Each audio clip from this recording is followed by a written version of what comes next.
እግዚአብሔር አባት ዛሬ ለምታዩቸው ረሃቦች፣ ችግሮች፣ መከራዎች እሱ ምንጭ አይደለም። የእሱ እጅ የለበትም። ሰላም ቤተሰቦች፣ ፓስተር ሮን ነኝ ከሮን ፖድካስት። ዛሬ የተወሰነ ሀሳብ መጥቻለሁ ላካፍላችሁ። ምንድነው እንድንካፈልበት የምፈልገው ሀሳብ? በምድር ላይ ያሉ ክፉ ነገሮች በሰው ልጆች ሕይወት ላይ የሚመጡ የበሽታ፣ የድህነት፣ የጦርነት፣ የውድቀት፣ የችግር፣ የመፋታት አሉ የሚባሉ ክፉ ነገሮች ሁሉ ምንጫቸው ምንድን ነው? መገኛቸው ምንድን ነው? የሚለውን ሀሳብ ሼር እንድንደረግ መጥቻለሁ። በዚህ ሀሳብ ላይ ብዙ ሰዎች ብዙ አመለካከት አላቸው። ነገር ግን ዛሬ እኔ ከእግዚአብሔር ቃል እግዚአብሔር ያስረዳኝን የገባኝን ለሰው ይጠቅማል ብዬ የማስበውን ነገር ሼር አደርጋቸዋለሁ። ሁል ጊዜ በምድር ላይ ለምታዩቸው ክፉ ነገሮች ሁሉ ማን ነው? ሰይጣን ነው? እግዚአብሔር ነው? ሰው ነው? የሚል ብዙ አሻሚ ጥያቄዎች አሉ። ነገር ግን ዛሬ እናንተ እንድትረዱበትም እንድታጠኑበትም ብዙም እንድታስቡበትም እንድትነጋገሩበትም የተወሰነ ሀሳብ ሼር አድርጋቸዋለሁ። የመጀመሪያው እግዚአብሔር አባታችን ማን ነው የሚለውን ነገር ለማወቅ እሱ ማን እንደሆነ ራሱ ነኝ ብሎ ከተገለጠበት ነገር ተነስተን እንይ። እግዚአብሔር ፍቅር ነው ተብሎ ተጽፏል። ከፍቅር ማንነት ውጭ ጠይ ወይም ደግሞ ክፉ ሊሆን አይችልም። ለምን? ባህሪው ስለሆነ። ሌላም ደግሞ እግዚአብሔር መልካም ነው ተብሏል። ከመልካምነቱም ውጭ ሌላ ነገር ማንነት ሊያገኝ አይችልም። የሚሆነውን ሁሉ የሆነው እሱ ከባህሪው ተነስቶ ነው። ስለዚህ ከእግዚአብሔር አንጻር ስንመለከት በምድር ላይ ያሉ ክፉ ነገሮች ሁሉ እንደዚሁ ከእግዚአብሔር እንዳልሆኑ ራሱ ከማንነቱ ተነስተን ማየት እንችላለን። ክፉ ነገር ከእግዚአብሔር አልተገኘም፣ ከእግዚአብሔር አልመጣም።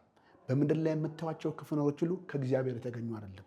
እግዚአብሔርም ተናዶ ወይም ተበሳጭቶ በምድር ላይ የወረወረው ፈንጂ ወይም ደግሞ መቅስፈት መከራ አይደለም። አንዳች ነገር እግዚአብሔር በምድር ላይ ያመጣው ክፉ ነገር የለም። ምክንያቱም እግዚአብሔር መልካም አባት ስለሆነ። ነገር ግን በምድር ላይ እግዚአብሔር ክፉ ነገር እንዳመጣ ወይም ደግሞ እንደሰራ የሚገልጥ አንዳንድ ጥቅሶችን፣ ሀሳቦችን ልትጠቅሱልኝ ትችላላችሁ። እነሱ ግን ትክክለኛ ትርጉማቸውና ሀሳቦችን ካላወቋችሁ ስለ ወላጃችን ስለ እግዚአብሔር የማይገባን እምነት እንድንይዝ እና እንድናውቅ ሊያደርጉን ይችላሉ። በዚህም በተሳሳተ ትምህርትና ሀሳብ ደግሞ ክፉ ነገር ላይ እግዚአብሔር ያመጣል በሚል ሀሳብና እምነት እኛም ሕይወታችን ዋጋ ሊከፍል ይችላል። ለእኔ ግን ለእናንተ ግን ዛሬ አንድ ምርጫ አለን። እግዚአብሔር መልካም ነው። ከመልካምነት ውጭ ምንም ነገር ሊያደርግ አይችልም። ሁለተኛ፣ በምድር ላይ ደግሞ ሰይጣን ክፉ ነገር ልትሉ ትችላላችሁ። ነገር ግን ሰይጣን ደግሞ ሁሉን የሚችል አይደለም። በምድር ላይ የሰው ልጆችን ሁሉ ክፉ ነገር ምንጭ በራሱ የራሱን አለመታዘዝ የራሱ ክፉ ነገር ሕይወቱን መንገዱን አበላሸበት እንጂ በፍጹም እግዚአብሔር አምላክ የፈጠረውን ነገር ላይ አልፎ እጁ ረዝሞ ይህንን ዲስትራክሽን ሊያመጣ የሚችል ጉልበትም አቅምም የለውም።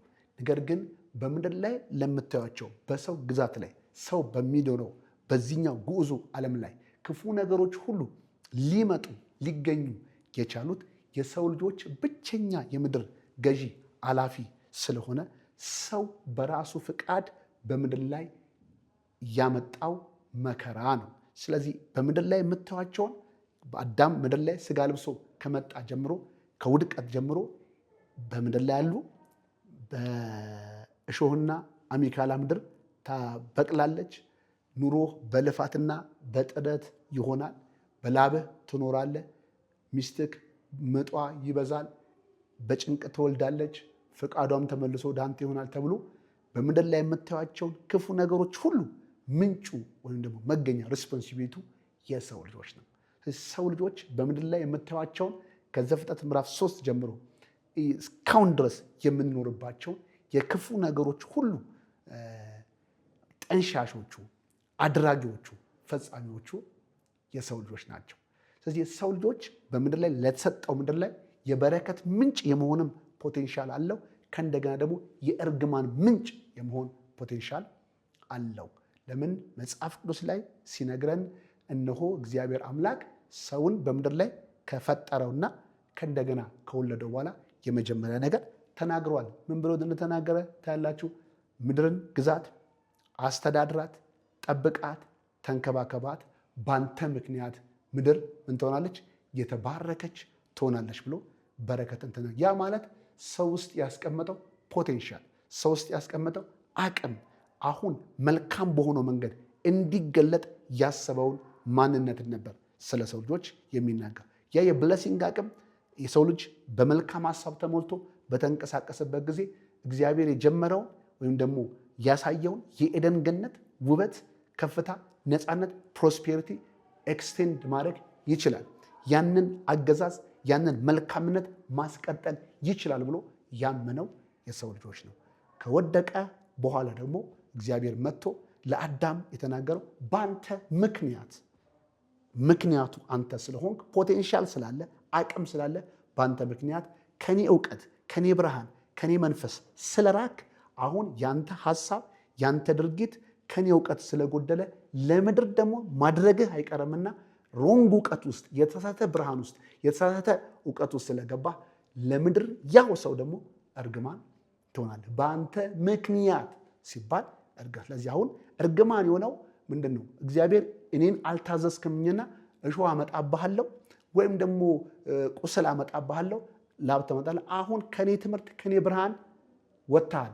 ስለዚህ የራስ ምርጫ የራስ አለማወቅ መንገድ ህይወትህን የሾህና የሚካላ ያደርገዋል፣ የላብና የልፋት ያደርገዋል። ለምን?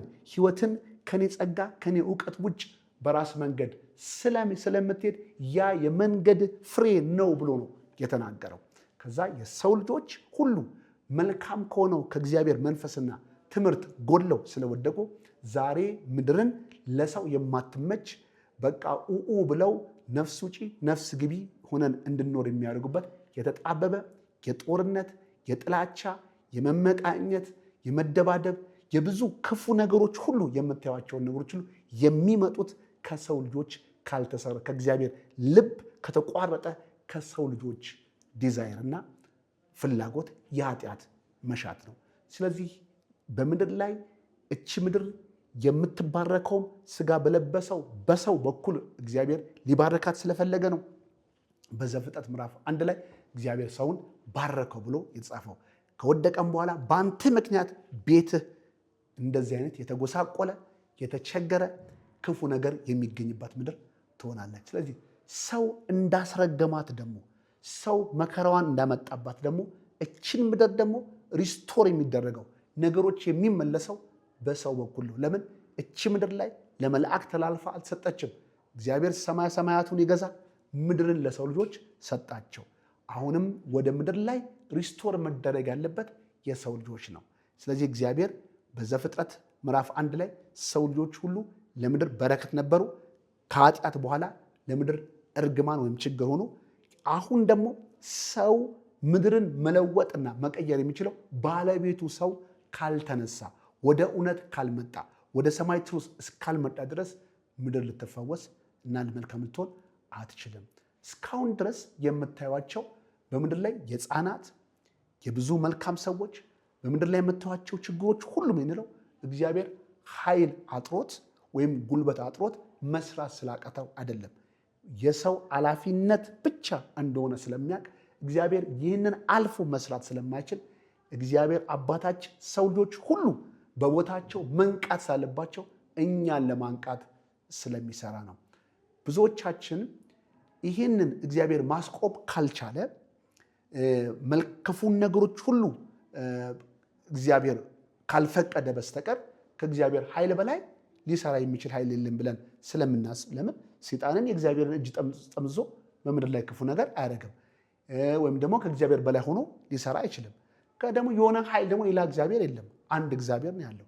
ስለዚህ ይሄ ሁላ ችግር የእግዚአብሔር ኃይል አልፎ የሚመጣ ኃይል ከሌለ በሃይማኖት ትምህርት ምን ያለን እግዚአብሔር ፈቅዶ ሊሆን ይችላል። ማዕበሉም፣ ጦርነቱም፣ ረሃቡም ችግር መጣው የእግዚአብሔር መቅሰፍት ነው ብለው ችግርን ለእግዚአብሔር ሰጥተው ሁላችን ያለን ችግር ለመሸከም ተዘጋጅተናል። ለምን? መፍትሄ ስላጣን።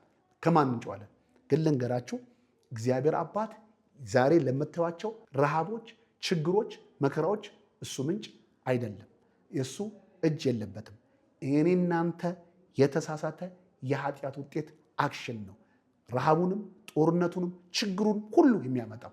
አሁንም ደግሞ እግዚአብሔር ይሄንን ነገር ከኛ አልፎ አይሰራም። ለምን? እሱ የስርዓት አምላክ ስለሆነ። ይሄንን በደንብ በእግዚአብሔር ቃል እያንዳንዱን ነገር አሳያቸዋለሁ። ስለዚህ እግዚአብሔር አባት ይህን ስለማይሰራ ሁላችንም እኛን ለማንቃት ሪስቶር ማድረግ የሚገባው የሰው ልጆች ስለሆነ ሰው ወደ ቦታው እስካልተመለሰ ድረስ ዛሬ በምድር ላይ የምታዩዋቸውን ነገር የትኛውም መልአክ የትኛውም እግዚአብሔር ችግሮችን ሊያቆም አይችልም። ችግሮች ሊቆሙ የሚችሉት በቀናና መልካም በሆነው እግዚአብሔርን በመታዘዝ የሚቆሙ ሰዎች ወደ ብርሃን ሲመጡ ነው። ስለዚህ ይህንን ነገር በደንብ እንማራቸዋለን። አሁን ይህን እንደመነሻ አስቡትና ኮሜንት አድርጉልን፣ ሀሳብን ስጡን። እዚህ ቦታ ላይ ይሄ እንዲህ ነው የተባላችሁ ምንም እኔ ይህንን ነው አምኜ የተነገርኳችሁ፣ እናንተም ደግሞ እግዚአብሔር ይህንን ያመጣል ብላችሁ የምታስቡት ሀሳብ ካለ ጻፉልን፣ በደንብ እነግራችኋለሁ። ከዛ በኋላ ከጠቀማችሁ ይሄ ለእናንተ መልካም የሮን ሀሳብ ለእኔ ይጠቅመኛል ብላችሁ ካሰባችሁ ወስዳችሁ መኖር ትችላላችሁ። አይ እኛ በእግዚአብሔር እየሞትን እየቀጠልን እየተደበደብን እየተራብን መኖር እንፈልጋለን ብትሉ ከሆነ እንደ እምነታችሁ ይሁንላችሁ። የራሳችሁ መንገድ የራሳችሁን ትምህርት እንደኔው ካሜራ ደቅናችሁ ዩቲዩብ ከፍታችሁ ማስተማር ትችላላችሁ። የእናንተ ትምህርት የሚቀበሉ ሰዎች በመከራቸው መቀጠል ይችላሉ። እኛና የእኛ ፋሚሊ ደግሞ እግዚአብሔር መልካም ነው ብለን በመልካምነቱ ሼር እየተደራረገን እንቀጥላለን። ይህ ግን እንደ አማራጭ ሆኖ እንድታዩት እንድትሰሙት ይጠቅማል የሚለውን ነገሮች ሁሉ ካያችሁበት እንድትባረኩበት ነው ያስቀረብኩላችሁ። እኛ እንባረክበትም አንፈልግም፣ መከራችን ለእኛ በቂ ነው ካላችሁ ለእናንተ ይሁንላችሁ፣ መከራችሁና እናንተን ይዛችሁ መሄድ ትችላላችሁ። ስለዚህ ግን በዚህ ቦታ ላይ ምናልባት ጠቃሚ ነው እግዚአብሔር እንዲህ ነው የምትሉ ሀሳብ ካላችሁ ግን ብትጠይቁኝ በጣም ደስ ይለኛል። ብትቃወምም መብታችሁ ነው። አለመቀበል የእናንተ ራይት ነው። መቀበልም ደግሞ የእናንተ ነፃ መብት ነው። እኛ ይህንን አስተምረናል። በዚህ አቅጣጫ ደግሞ ብዙ ሀሳብ ካላችሁ ሼር አድርጉ። ተባርካችኋል። ፕራይዝ ጋድ